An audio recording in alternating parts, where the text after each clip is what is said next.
Hello दोस्तों, नमस्ते। मैं आपकी राधिका आज आप सबके बीच में डाला छठ पर का बहुत प्यारा बहुत सुंदर गीत सुनाए चलते ही। गीत अच्छा लगे चैनल को लाइक और सब्सक्राइब करिएगा। अपने प्यारे प्यारे हाथों से कमेंट करके बताइएगा कि गीत कैसा है।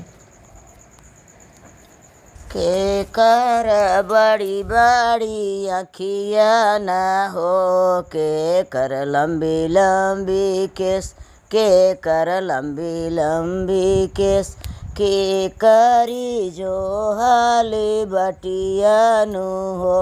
चल छठी माई के घाट, चल छठी माई के घाट, गौरा का बड़ी बड़ी अखिया न हो, ओन कर लंबी लंबी केस, ओन कर लंबी लंबी केस, जो हाली शिव जी का बटियानु हो। चल छठी माई के घाट, चल छठी माई के घाट, ओई जई है सूरजू किरनिया न हो।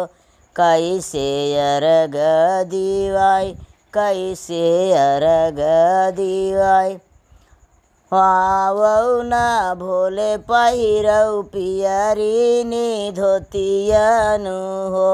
चल छठी माई के घाट, चल छठी माई के घाट, भोला नयाइनिया बहिनी हो। कैसे अर्घ दिवाई, कैसे अर्घ दिवाई, भोगौरा जे गैली ऋषियाइनी हो। भोला गैले मना, भोला गैले मना, उठहु न गौरा हो, करऊ सिंगरवनु हो। चल छठी माई के घाट, चल छठी माई के घाट, देऊ न सूरजू अर्घियानु हो। नाही हुई जय किरण, नाही हुई गई किरण, मैं तो हरी बटिया न हो।